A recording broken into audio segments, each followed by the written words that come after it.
And you have in your packet a memo from Dan, and we'll let him walk through the memo. There's a couple of things in front of you, and this goes back last month's meeting.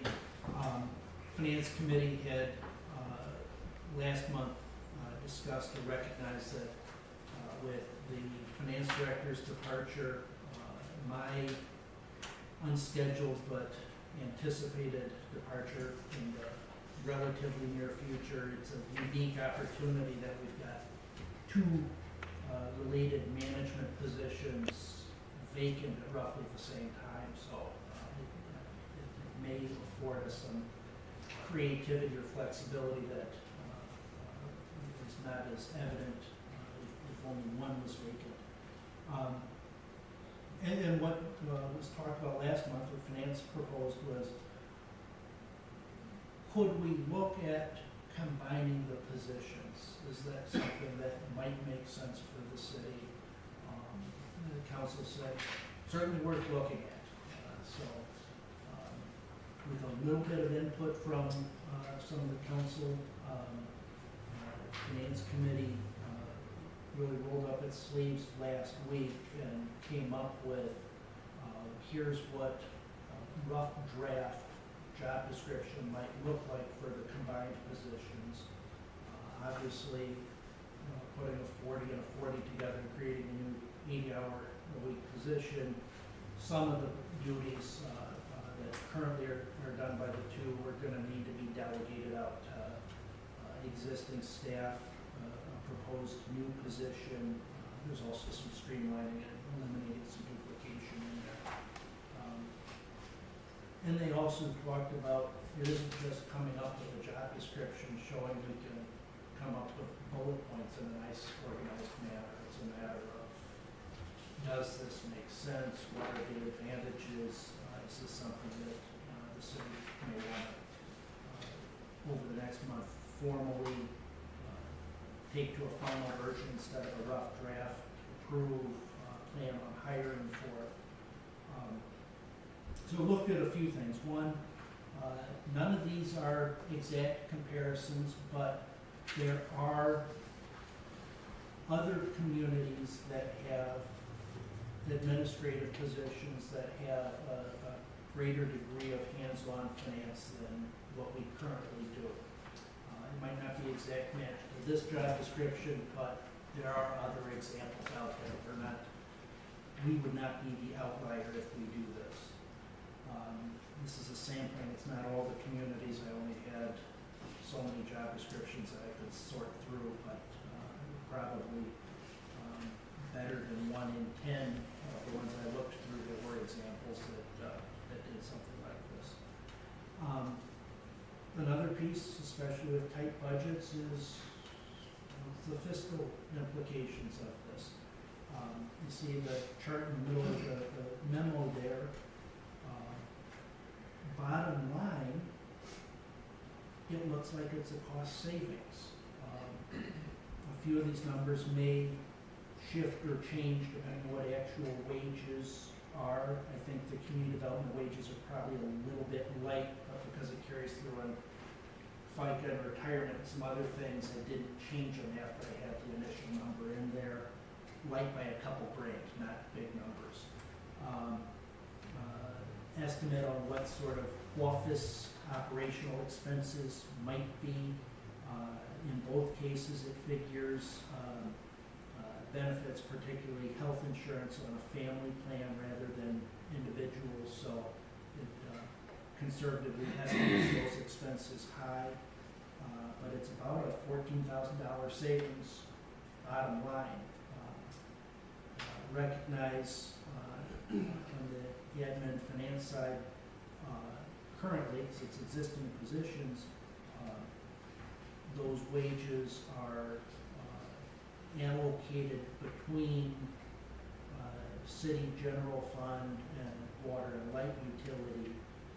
The allocations may be debatable on where the savings fall, maybe on the utility side or maybe on the general fund side or both, but bottom line savings structurally year in, year out. Also savings on sort of a special one-time basis. Next year, 2014 into 15, we're due for the 10-year update of our smart growth plan. Columbus recently, about our size, recently did their 10-year update, hired it out. It was a $16,000 contract. The proposal here with including creation of a community development director would bring the ability to do that in-house. So there's an immediate $16,000 savings because we would be contracting out for that. So again, a fiscal benefit. It may be a bit more anecdotal, but I think there's some real streamlining to operations in the City Hall office here. Instead of having two management positions, it creates one. Particularly in the area of budget, there's some overlap of our duties, and it cleans that up by having one position.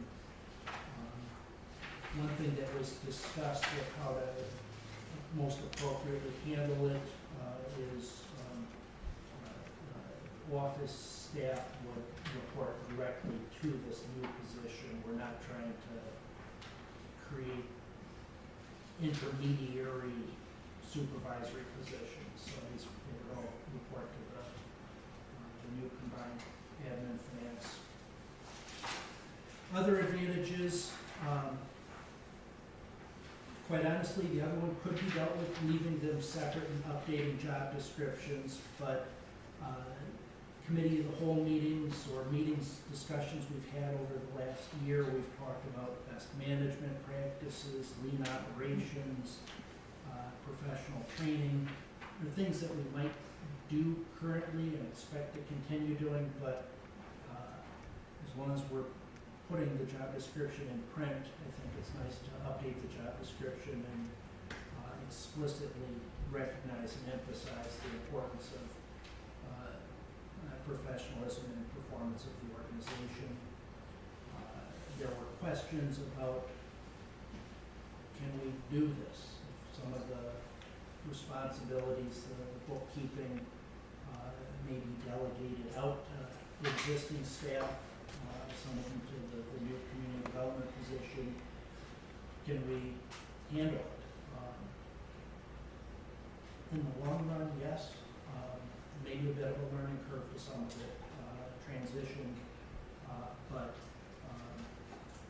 we are currently, finally, going live, like with a better word, with the new upgraded accounting software. We've got 3 of the staff going to training this week on it, and some more training next week. As we learn that new software, that'll make operations in the office easier, better, it'll free up time. We've been waiting on outsourcing billing and some other office procedures until the new accounting system's in place, so I expect in a month we'll be contracting out for the utility envelope stuffing, which will free up 2.5 days per month with a full staff person. The point being, in the long term with the learning curve, there will be some time freed up in the office to absorb duties that might be delegated out to them, as well as the new community development director position that also takes some of the more development-related duties, whether it's some of the economic development stuff that I do now or grant administration that I do now, delegated out to the new community development position instead of overburdening the combined finance admin position. A couple other advantages are that although I like to say I've got an open door policy, it would be nice to have a point person for economic development inquiries as well as emphasize it going forward and more of a proactive approach with this staff person having the time and capability rather than sort of an add-on when there's time, when there's any query. I'll take it. This is somebody that could more actively go after some of those efforts.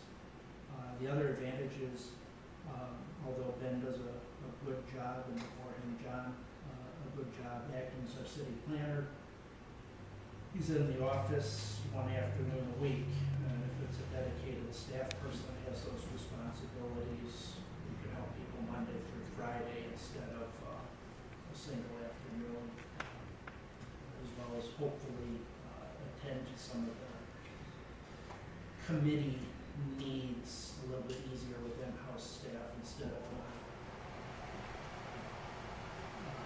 Unified Land Development Code Committee, which meets every 3 months or so. It's an advisory piece looking at our zoning ordinances. It's a lot easier to give that staff support in-house than paying an extra bill to the consulting firm. Other examples, Park Board has a 5-year park and recreation plan that's supposed to be completed in 2012. This might not complete it in 12, but it helps give a staff person to address some of those planning things that Park Board doesn't have that staff support currently. So I think some advantages in improving our services with the bonuses currently, streamline some of our operations,